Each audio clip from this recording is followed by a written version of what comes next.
Olá, boa tarde, como estão? Chegamos em mais uma edição do nosso programa Descomplicando a Política. Qual o futuro da economia brasileira? Essa é a pergunta que eu faço hoje. Vocês sabem que eu gosto sempre de fazer pergunta para responder. Como eu penso a política estrategicamente, penso a política fazendo análise de risco e construindo cenários, eu tenho que sempre estar perguntando daquilo que pode acontecer. Vocês sabem que eu tenho uma opinião quanto à agenda econômica do presidente Bolsonaro, uma opinião positiva, no sentido de que ele fez a reforma da Previdência, no sentido de que ele está propondo uma reforma administrativa, uma reforma tributária, mas ele também comete um pecado, que aí está a minha crítica. Falta ao discurso do presidente Bolsonaro e do seu ministro da Economia, Paulo Guedes, um discurso que consiga aderência à economia real. Falta a eles as palavras inclusão social e amenização da desigualdade social. Mas certamente nós vamos fechar o ano com o boom da Bolsa de Valores, com expectativa positiva do mercado.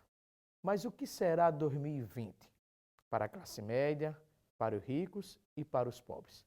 Para respondermos a esta pergunta, considerando a economia como um todo, não considerando apenas a Bolsa de Valores, eu convidei a economista, colunista econômica da CBN, Amanda Ares. Em um minuto, já voltamos.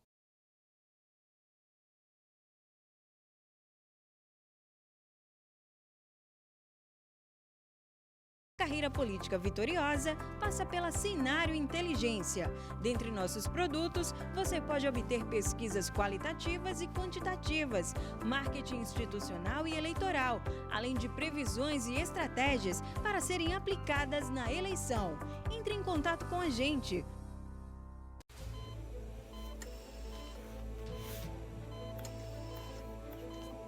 Não é um curso de medicina qualquer. É medicina na Uninasal.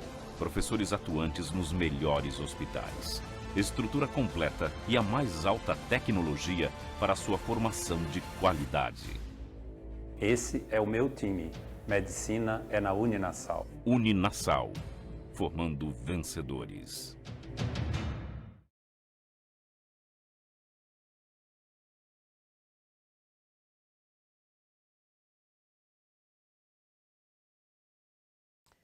Estamos de volta. Amanda, obrigado por ter aceitado o nosso convite. Obrigada, Adriano. Uma boa tarde para você, para os ouvintes. Para os ouvintes, não. Para os internautas. Os internautas. É o costume da CBN. Isso, nem se preocupe, fique tranquila. Eu vou fazer uma pergunta abrangente para logo em seguida nós fazermos perguntas pontuais. Certo. Qual é a sua expectativa para a economia brasileira em 2020? Uma pergunta bem ampla, né? Bem, algumas reformas, uma agenda econômica foi estabelecida pelo governo Bolsonaro e a gente gostando ou não, ela está sendo cumprida. A grande agenda para 2019 era a agenda previdenciária, ela foi vencida essa semana, ou semana passada, e agora vem a agenda da reforma administrativa. São duas agendas... E a reforma tributária? Que viria depois, né? Logo depois da administrativa. São agendas fortes, mas que o Bolsonaro está conseguindo, junto com o Paulo Guedes, fazer vencer. Então, e na esteira disso, nós temos ainda um outro ponto. A gente está conseguindo gerar emprego. Os dados do CAGED mostram que nós conseguimos fazer geração de empregos em alguns estados mais, em outros estados menos emprego, mas o que acontece é uma geração positiva disso. Então, ele está conseguindo fazer uma agenda econômica, macroeconômica ampla, e isso está sendo revertido em formação de emprego. Então, perspectiva para 2020, né, em essas agendas avançando, nós tenderemos a ter mais formação de emprego, e isso acaba sendo bom para todo mundo. Essa sua afirmação, geração de empregos, eu teria duas perguntas. Essa geração no próximo ano, ou até 2022, ano da eleição presidencial, vai ser uma geração de ritmo forte ou de ritmo lento? Tá. Posso olhar para cá? Pode, qualquer uma, fica à vontade. Tá, é importante dizer, é uma geração de ritmo lento. Acabou aquele crescimento chinês que nós víamos vivendo em certo ponto no Brasil. 2008 a 2012. Mais ampla ainda, eu diria 2003 até 2014. Certo. Então, até ali, o primeiro governo Lula, e aí depois Lula 2, e depois Dilma 1. Dilma 1. Então, aquela geração de emprego ali não vai existir mais. Isso é porque nós entramos numa grande Mas por que crise. não vai existir? Porque a demora para sair da recessão ou algo impede essa volta do crescimento forte, intenso? Porque o que fez a gente crescer lá atrás, 2003, 2014, não vai se repetir ou não se espera que se repita no curto prazo. Como, por exemplo, a economia internacional, Como, por exemplo, a commodities. China crescendo como crescia lá com a alta das commodities, fazendo que a gente exportasse muito. Uma alta de crescimento do consumo das famílias. As famílias não consomem mais, continuam consumindo, mas não consomem mais tanto, porque continuam endividadas. Então, eu tenho... Não, mas paralelamente a questão do o endividamento diminuiu, né? Você está tendo uma Isso. geração de empregos e uma diminuição... Mas ainda é alto. Então, antes a gente comprava, pensa em 2003, população muito pobre. A população muito pobre, ela começou a emergir, ela começou a comprar roupa, sapato, alimentos, depois eletrodomésticos, depois móveis. Certo. Aí veio o endividamento e veio o desemprego. Aí, e não, veio aí também veio- o aumento da desigualdade. Aí, na verdade, as pessoas se endividaram muito, que compraram casa, carro, e aí ficaram muito endividadas. Então, aquela matriz de crescimento baseada no consumo não se viabiliza. Aí eu tenho uma matriz de crescimento baseada nos gastos públicos. O governo está até o pescoço com déficit. Então, por isso eu falo a você que a recuperação do emprego vai ser longa. E como fazer? Porque, veja, se eu não... Eu preciso de renda, de aumento da renda para aumentar o consumo interno. Sim, Principalmente de uma classe C e D, que é majoritária no Brasil, né? sim, Majoritária e, me permita a redundância, ampla. sim. Nós temos um déficit grande de produtividade. O nosso trabalhador Enorme. brasileiro, ele não é produtivo comparado com a economia americana, com a economia do Canadá, onde você teve a oportunidade de fazer doutorado. Nós tivemos agora uma queda no investimentos públicos. 2019 2020, a expectativa de investimentos do Estado em obras públicas, por exemplo, o investimento geral será muito pequena. A lei do nosso orçamento, que Paulo Guedes fala muito, é muito amarrado. Tanto para a saúde, Sim. tanto para a educação, previdência, servidor público.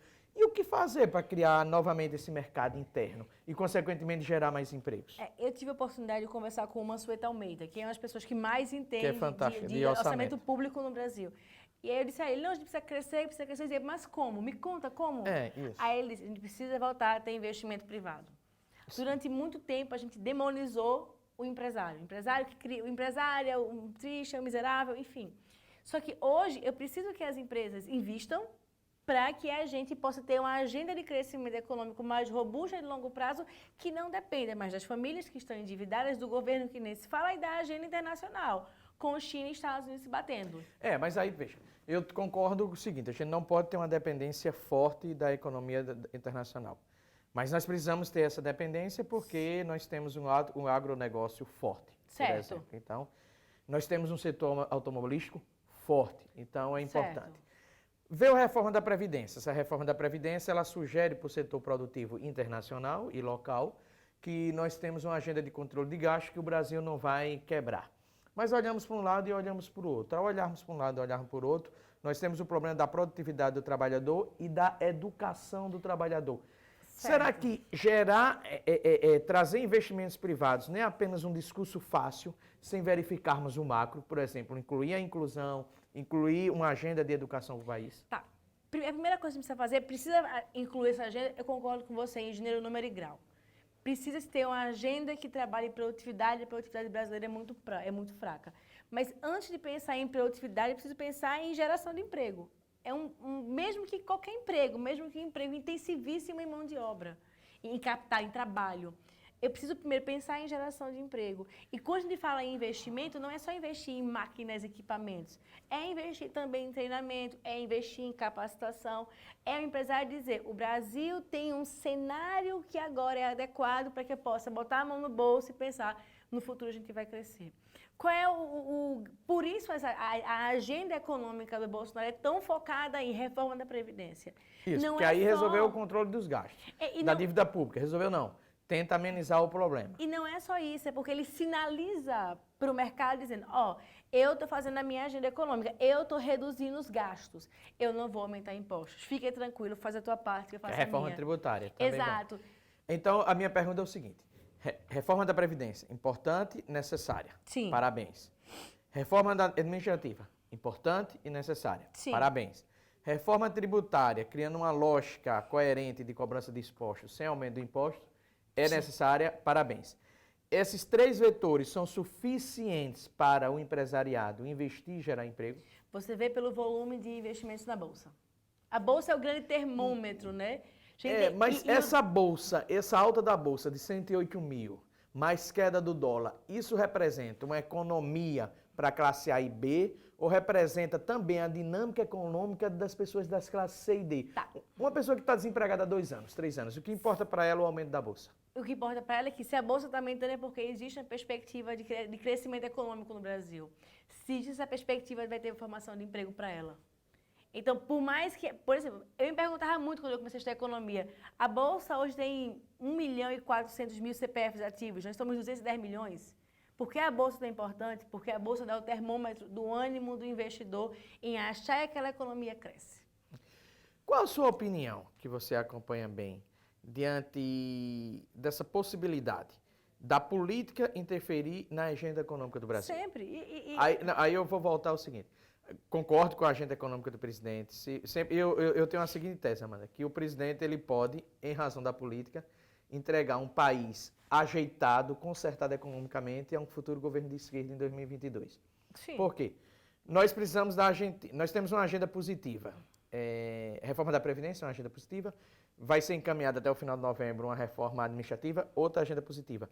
Mas o comportamento do presidente da República, com declarações contra o presidente eleito da Argentina, Certo. Alberto Fernandes. Ontem, com um vídeo postado, não sei porquê, na internet, de crítica a veículos de comunicação, o STF. Em sua opinião, o comportamento do presidente pode interferir na recuperação da economia brasileira? O Bolsonaro fala muito, e ele é muito expansivo nas redes sociais. Só que ele tem uma característica interessante, ele não se olhando de fora. Enquanto ele fala, ele desvia o olhar. Isso. E aí o Paulo Guedes vai lá e... Pode ser uma estratégia. Exato. É feito Trump. Você acha que essa é uma estratégia consciente, pensada, ou é uma coincidência? Bem, eu não acho que a pessoa que chega na presidência chega desavisado. O que eu acho que ele faz é que ele fala muito na internet, tem os que amam e aplaudem, tem os que odeiam e acham que é uma besteira, mas o fato é que nessa agenda que ele tem, ele conseguiu aprovar uma reforma extremamente nem conflituosa, me falta a palavra agora, mas uma reforma que muita gente não queria, porque bateu no bolso todo mundo. Eu, você e todos os Principalmente o brasileiros. lobby do setor público, né? Sim, Embora não tenha atingido aquelas pessoas que entraram antes de 2003, mas a reforma ela conseguiu atingir e bater de frente com o setor público. Isso foi muito importante. E bateu para todo mundo. Então, assim, Claro. ele falando lá o que ele quiser Qual falar. a sua ele opinião conseguiu. sobre a capitalização da Previdência? Veja, fazer a capitalização da Previdência hoje não se viabiliza, tanto que não foi aprovada.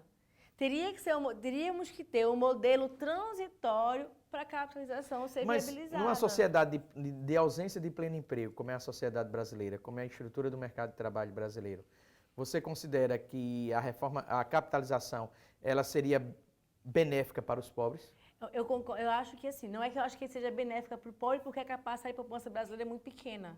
Como é que eu vou falar com uma pessoa que recebe R$ 998, faz uma poupança para a tua pobreza, para tu daqui a uns 30 anos se aposentar? É muito surreal isso. Claro. Então como defender a capitalização?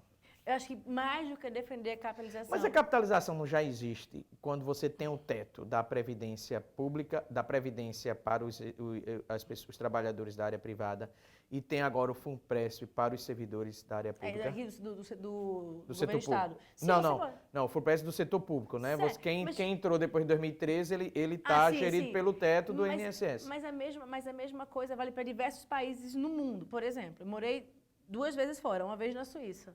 E na Suíça, a previdência do trabalhador é muito pequena. É uma previdência de 1.000 francos. O salário, lá não existe salário mínimo, mas o salário mínimo seria algo em torno de 3.000. Então, você viria com 1/3 do seu salário. Só que as pessoas entendem que vão receber muito pouco do setor privado, setor público, e aí fazem ao longo de toda a sua vida uma economia para, no final, viver dessa economia, fazendo a previdência privada. Só que antes de falar de capitalização e de repartição, preciso falar de educação financeira, para que as pessoas entendam que não vão depender do governo no longo prazo e para que elas se apropriem do seu futuro. A minha preocupação, e foi bom você trazer o exemplo da Suíça, mas o meu exemplo seria com o Chile, né? Onde você tem aposentados, lá é capitalização. Sim. em que pessoas recebem cerca de 70% do salário mínimo, né? Quer dizer, Sim. pela renda pequena, até por conta do alto nível de desigualdade que tem no Chile, você teve pessoas que se aposentam com uma renda muito menor do que o salário mínimo. Talvez você pudesse ter essa realidade no Brasil se a capitalização fosse implantada pelo aquilo que eu frisei para vocês. A estrutura do mercado de trabalho brasileiro é uma estrutura de ausência do pleno emprego, não com oferta grande de pleno emprego. Isso, mas eu acho que não é nem a questão de ter pleno emprego ou não, mas a pessoa que está empregada entender que ela precisará fazer esforço e fazer previdência privada. Mesmo uma pessoa que ganha um salário mínimo? É difícil falar isso quando eu tenho uma ausência de agenda de produtividade, de uma ausência de políticas de educação financeira que vão até as escolas. Como é que eu vou falar para um pobre? Economiza R$50, se não sobra R$50. Você não tem o dinheiro da passagem. Exato. Então, é muito difícil falar. E aí, por que o salário mínimo é muito baixo? Porque a produtividade é muito baixa. Se a produtividade sobe, o salário sobe. É essa a relação. E o nível educacional também. Exato. Produtividade é a proxy produtividade no nível educacional. Então, se eu tenho maior investimento em educação, maior ganho de produtividade, maiores salários, a agenda é positiva para poder então, abrir. diante desse raciocínio, o Brasil não estaria apto para um processo de capitalização. Eu tenho um déficit Não educacional. agora. Não agora. Então, daqui a 20 anos. Não, talvez não. Talvez não consiga resolver o déficit educacional em 30 anos. Com a política educacional que existe hoje, não se resolve. Paulo Guedes é um bom pensador ou um economista prático? As duas coisas. O Paulo Guedes conseguiu, é o que eu disse a você, o Paulo Guedes está conseguindo empurrar agendas. Primeiro, Paulo Guedes trouxe ânimo ao mercado. E isso é importante. Credibilidade. Credibilidade, Segurança. exatamente. Quem elegeu o Bolsonaro lá, fez um ano, inclusive, ontem, quem elegeu o Bolsonaro, dos 55% de votos, eu tinha 25% de eleitores pró-Bolsonaro, de fato. Os outros 30% eram pessoas que não queriam o PT, mas que estavam apoiando o Paulo Guedes. Então, no final das contas, as pessoas não estão muito preocupadas com o que o Paulo Guedes, com o que o Bolsonaro fala. Estão preocupadas com o que o Paulo Guedes está articulando. Você nota que Paulo Guedes não fala uma intuição, uma percepção, não tem nada de científico. Mas eu tenho a impressão de que ele raramente fala em inclusão social e desigualdade social. Tá, existe uma explicação para isso. Eu também acho que ele fala muito pouco de inclusão social e que ele fala muito pouco de... E hoje nós temos um incremento no índice de Gini, que mostra a desigualdade de renda. Nós temos uma renda mais concentrada, porque eu tenho muito desemprego. Quanto mais desemprego, maior vai ser a minha diferença entre ricos e pobres. Mas antes de eu pensar em inclusão, eu preciso pensar, voltando na agenda, em emprego. Como é que eu vou incluir uma pessoa desempregada? E política social, então, não serviria? Por exemplo, política social, como programas que eu admiro. ProUni, FIES, Minha Casa Minha Vida, uma renda mínima. Isso não são programas importantes para um país com alta desigualdade social como o nosso? Quando se tem caixa para isso, quando tem orçamento. Hoje o governo vai fechar o caixa em 80 bilhões negativos, considerando o leilão de petróleo que vai ter agora. E quando não se tem? Quando não se tem, precisa se fazer uma agenda para conter os gastos públicos, por isso as reforma administrativa, reforma da Previdência, reforma tributária. Para daqui a 5, 10 anos? Não, a perspectiva do governo é que já no ano que vem a gente já tenha um caixa pelo menos zerado. Aí desse caixa eu posso tratar de uma agenda social ou vou continuar apenas no discurso de emprego? Não, o emprego é o maior gerador de dignidade para um trabalhador, para um eu sei que eu concordo, Amanda. O emprego ele é importante. Mas nós temos um problema sério no país, é de ponto de partida. Certo. Eu parti de uma posição, você partiu certamente da mesma posição que a minha. Somos pessoas advindas de uma classe média que tivemos oportunidades de concluir nosso doutorado. Ótimo. Mas será que todas essas pessoas no Brasil, será não? A maioria da população brasileira, dos jovens hoje, não tem essa condição. Então, como consertar esse ponto de partida? Deixa eu corrigir. Eu não vim da classe média. Meu pai era caminhoneiro, minha mãe era do lar. Então, assim, talvez nós tenhamos vindo de Então, fui eu que tive uma... diferentes. Isso. Então, assim, eu acho que uma política educacional é uma política a mais inclusiva das políticas, associada ao emprego. Para que eu faça política educacional ampla, com ganho e produtividade, dando igualdade de oportunidade na ponta, eu preciso que o governo pense numa agenda de mais longo prazo. Então, aí é isso que eu insisto em colocar. Se eu quero trazer essa igualdade de oportunidades, então eu sou um desigual em relação a você. Eu sou filho de pais de classe média. Certo. Ok? Então eu tive minha oportunidade. Sempre estudei a vida toda em universidade pública, inclusive com acesso a financiamento público para pesquisa e bolsa de estudo. Mas tem aquela pessoa lá que adveio da escola pública que não está tendo essas oportunidades. como é que eu faço, sem gasto público, sem programas sociais, de corrigir essas distorções? Eu não consigo. Eu não consigo. Eu teria que melhorar a capacitação do professor para que ele entregasse um conteúdo Estado. melhor no Estado. Mas aí é que nós vamos voltar. Nós vamos voltar novamente para a discussão de gasto público. Então, mas hoje como é que eu vou gastar? Porque qual é o problema hoje? É que se o governo começa a gastar demais, a conta não fecha. Concordo. Quando a conta não fecha, todo mundo faz, então eu não vou investir nesse país e não vou gerar emprego, porque cedo ou tarde eu vou pagar impostos. É o que a gente chama de equivalência ricardiana. Quando o governo começa a aumentar gastos e não aumenta tributos, a população entende, daqui a pouco vou pagar mais impostos por isso.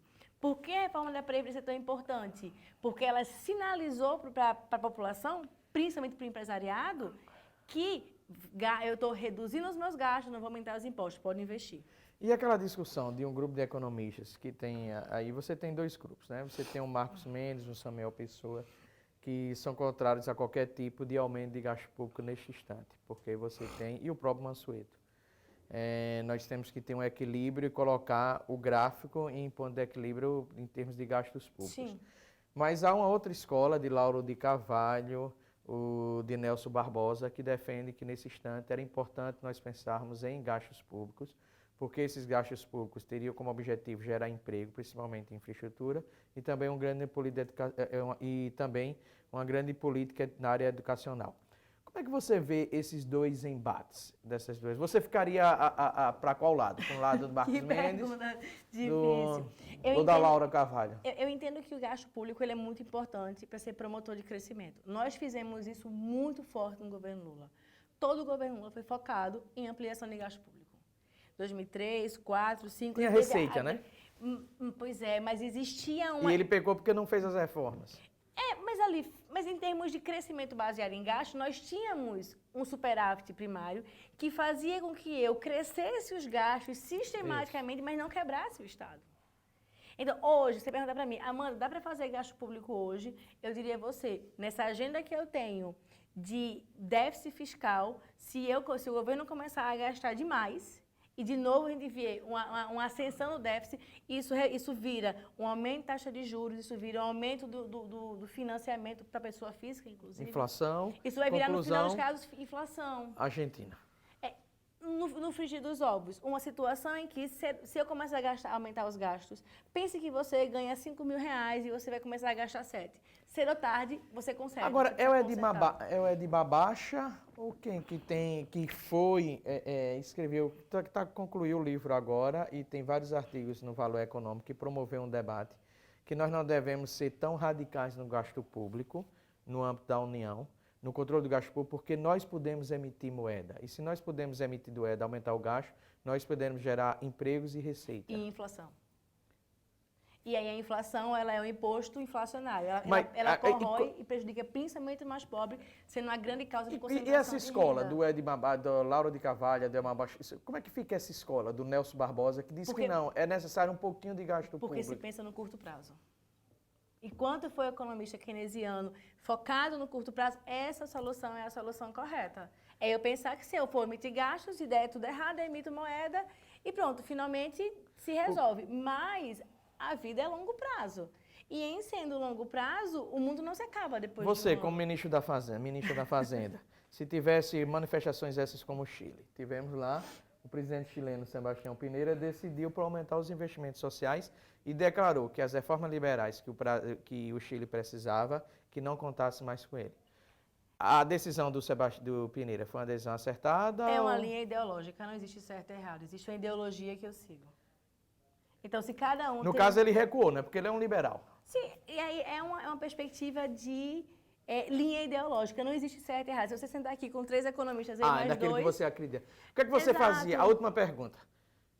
O que é que você faria com as reservas cambiais no Brasil? Mexeria nelas ou manteria? Não mexeria. Manteria. Deixaria ela lá? Exato. Para manter o câmbio controlado? Para evitar um choque especulativo, a gente não viveu o que a gente viveu em 1987, quando a gente teve um super choque cambial e faltou comida. Então, o que é que eu digo para o internauta? 2020, vai ser melhor. Expectativa positiva? Vai ser melhor. Eu acho que a expectativa vai ser possível porque eu tenho uma agenda econômica a despeito do Bolsonaro. A despeito das pessoas que não gostam do Bolsonaro, eu acho que tem uma agenda econômica positiva. O governo está progredindo, é confiar no Paulo Guedes. A gente vai ter, eu revolo sempre, a maior agenda de dignidade, de um brasileiro é ter emprego em casa. Eu tenho uma expectativa muito parecida com a sua, só tem dois viés. E concordando com você, inclusive você falou isso logo na nossa primeira parte, que não será um crescimento do emprego tão acelerado. Não, esqueça Ok? isso. Tenho receio da agenda de inclusão social e meu receio é que a política do presidente Bolsonaro venha atrapalhar as boas reformas que estão sendo propostas. Pode. É o nosso desafio, é ver o quanto a fala do Bolsonaro vai afetar a agenda econômica. Por hora, a despeito de todas as dificuldades de entendimento que se tem do Bolsonaro, as reformas estão sendo realizadas. Então, eu espero que assim continue. Amanda, muito obrigado. Excelente bate-papo, está de parabéns. Obrigada a você, obrigada aos nossos internautas. Colegas internautas, até a próxima terça com um bom próximo tema. Um grande abraço, bom restante de semana.